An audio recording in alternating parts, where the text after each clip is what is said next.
दोस्तों, हमें से ज्यादातर लोगों को रामायण कहानी के बारे में पता है, जो कि प्रभु श्री राम और माता सीता की जीवन यात्रा का वर्णन करती है। परंतु इस महाकाव्य से जुड़े कुछ ऐसे भी रहस्य हैं जिनके बारे में हम आज भी अनजान हैं। ये वो दिलचस्प बातें हैं जो ना तो आज तक हमें टीवी पर दिखाई गई और ना ही हमें कहीं पढ़ाई गई। जैसे कि प्रभु श्री राम के भाइयों के अलावा उनकी एक बहन भी थी, या उनके तीनों भाई किसके अवतार थे, या आखिर कुंभकर्ण इतना सोता क्यों था। रामायण से जुड़े ऐसे ही तमाम अद्भुत किस्से आज हम आपको बताने वाले हैं। तो इसके लिए दोस्तों वीडियो के आखिर तक आप जरूर बने रहिए। हमारी इस कड़ी में दोस्तों सबसे पहला रहस्य जुड़ा है वाल्मीकि से पहले हनुमान जी द्वारा लिखी गई रामायण का।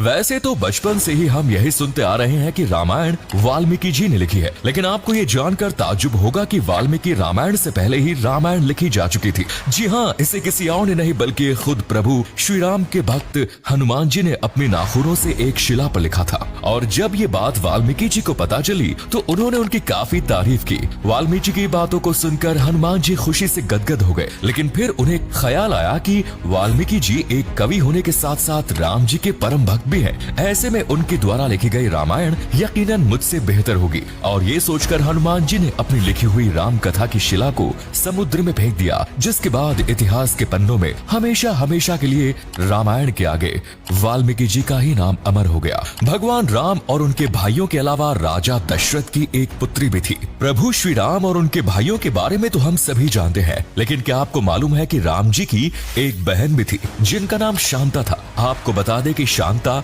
आयु में चारों भाइयों में सबसे बड़ी और उनकी माता का नाम कौशल्या था। ऐसी मान्यता है कि अंग देश के राजा रोमपद की कोई संतान नहीं थी, और जब उन्होंने अपना ये दुख राजा दशरथ के सामने रखा तो उन्होंने अपनी बेटी शांता को उन्हें संतान के रूप में सौंप दिया।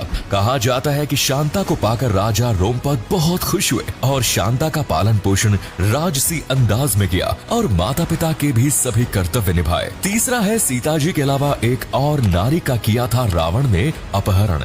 दोस्तों, इस बात से तो हम सभी वाकिफ है कि रावण ने माता सीता का अपहरण किया था। परंतु क्या आपको पता है सीता जी से पहले रावण ने महाराजा दशरथ की पत्नी और प्रभु श्री राम की माता कौशल्या का भी अपहरण किया था। परंतु क्या आपको पता है कि सीता जी से पहले रावण ने महाराजा दशरथ की पत्नी और प्रभु श्री राम की माता कौशल्या का भी अपहरण किया था। दरअसल रावण को इस बात का पता चल गया था कि राजा दशरथ और कौशल्या का पुत्र ही उसकी मौत का कारण बनेगा, इसीलिए उसने मौका देखकर कौशल्या जी का अपहरण कर लिया और उन्हें एक मायावी बक्से में बंद करके मरने के लिए छोड़ दिया। परंतु इससे पहले कि वो अपने इस चाल से कामयाब हो पाता, राजा दशरथ ने माता कौशल्या को उसके चंगुल से छुड़ा लिया। अगला रहस्य, लक्ष्मण जी को गुदाकेश क्यों कहते हैं? कहते हैं कि वनवास के 14 वर्षों के दौरान अपने भाई और भाभी की रक्षा करने के उद्देश्य से लक्ष्मण जी कभी सोए नहीं और इसी वजह से उन्हें गुदाकेश के नाम से जाना गया। अब आप सोच रहे होंगे कि आखिर यह कैसे संभव हो सकता है, तो आपको बता दें कि वनवास की पहली रात जब राम और सीता सो रहे थे तो निंद्रा देवी लक्ष्मण जी के सामने प्रकट हुई। उस समय लक्ष्मण जी ने निंद्रा देवी से अनुरोध किया कि ऐसा वरदान दे कि उन्हें वनवास के 14 वर्षों तक एक रात भी नींद न आए, ताकि वो अपने भैया और भाभी की रक्षा कर सके। इस पर निंद्रा देवी ने उनकी प्रार्थना स्वीकार की, परंतु उन्होंने लक्ष्मण जी से कहा कि यह वरदान तभी संभव है जब कोई उनके बदले 14 वर्षों तक सोए। इसके बाद लक्ष्मण जी की सलाह पर निंद्रा देवी लक्ष्मण की पत्नी और सीता की बहन उर्मिला के पास पहुंची, जहां उर्मिला ने लक्ष्मण के बदले सोना स्वीकार कर लिया और वो पूरे 14 वर्षों तक सोती रही। यानी कि मित्रों, ये कहना कहीं से गलत नहीं होगा कि संपूर्ण रामायण में जितना योगदान लक्ष्मण जी का रहा, उतना ही उनकी पत्नी उर्मिला का भी रहा। पांचवा, रावण की मृत्यु चाहती थी शूर्पणखा। जी हाँ, ये सुनकर आपको आश्चर्य जरूर होगा कि आखिर एक बहन अपने भाई को क्यों मारना चाहती थी, पर यह सत्य है। दरअसल मित्रों, रावण ने शूर्पणखा के पति दुष्ट बुद्धि को युद्ध में मार दिया था, जिसकी वजह से शूर्पणखा ने मन ही मन रावण को श्राप दिया कि रावण की मृत्यु का कारण एक स्त्री होगी। छठा रहस्य, जामवंत चाहते थे श्री राम से युद्ध करना। दोस्तों, ऐसा माना जाता है कि रामायण काल में जामवंत से ज्यादा शक्तिशाली कोई नहीं था। ऐसे में जब जामवंत को श्री राम के बारे में पता चला तो अपनी शक्ति दिखाने के लिए उसने श्री राम से युद्ध करने की इच्छा जाहिर की, परंतु श्री राम ने युद्ध से मना कर दिया। हालांकि जामवंत की इच्छा को श्री राम ने अगले जन्म में श्री कृष्ण के रूप में जामवंत की पुत्री जामवंती से विवाह करके और जामवंत से युद्ध लड़कर पूरा किया। सातवां रहस्य, खुद श्री राम जी ने दिया था लक्ष्मण जी को मृत्यु दंड। दोस्तों, रामायण में वर्णित है कि श्री राम ने ना चाहते हुए भी जान से प्यारे अपने छोटे भाई लक्ष्मण को मृत्यु दंड दिया। लेकिन क्यों? दरअसल ये घटना उस वक्त की है जब श्री राम लंका विजय के बाद अयोध्या के राजा बन गए थे। एक दिन यम देवता कोई महत्वपूर्ण चर्चा करने के लिए राम जी के पास आए, परंतु चर्चा प्रारंभ करने से पहले उन्होंने भगवान राम से कहा कि आप मुझे वचन दे कि जब तक मेरे और आपके बीच वार्तालाप होगी तब तक हमारे बीच कोई नहीं आएगा, और जो आएगा उसे आप मृत्यु दंड देंगे। इसके बाद राम जी ने लक्ष्मण को ये कहते हुए द्वारपाल नियुक्त किया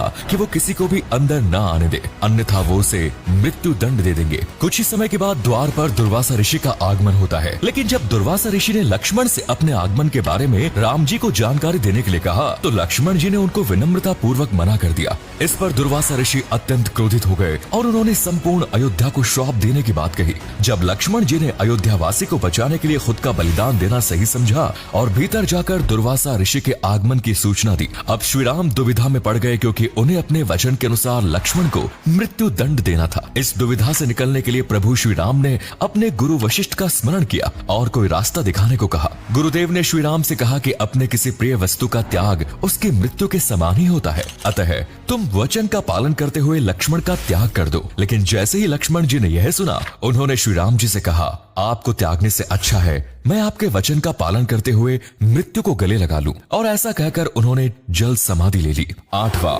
भगवान श्री राम की अन्य भाई किसके अवतार थे? इस बात से तो हम सभी वाकिफ हैं कि रावण अत्यंत क्रूर था। राम जी को लेकर ये कहा जाता है कि वो भगवान विष्णु के अवतार थे। वहीं हम में से कई लोग ऐसे हैं जो ये भी जानते हैं कि लक्ष्मण जी शेष नाग के अवतार थे, परंतु शायद ही आपको पता हो कि उनके भाई शत्रुघ्न भगवान विष्णु के हाथों में धारण किए गए शंखशील के अवतार थे। वहीं उनके भाई भरत को सुदर्शन चक्र का अवतार माना जाता है। नंबर 9, रावण को पता था उसकी मृत्यु राम जी के हाथों ही होनी है। मित्रों, इस बात से तो हम सभी वाकिफ है कि रावण अत्यंत क्रूर और विकराल राक्षस था जिससे सभी लोग घृणा करते थे। ऐसे में जब रावण के भाइयों ने सीता के अपहरण की वजह से राम के हमले के बारे में सुना तो उन्होंने सबसे पहले अपने भाई रावण को आत्मसमर्पण करने की सलाह दी, परंतु रावण ने आत्मसमर्पण करने से इनकार कर दिया और राम के हाथों मरकर मोक्ष पाने की इच्छा प्रकट की।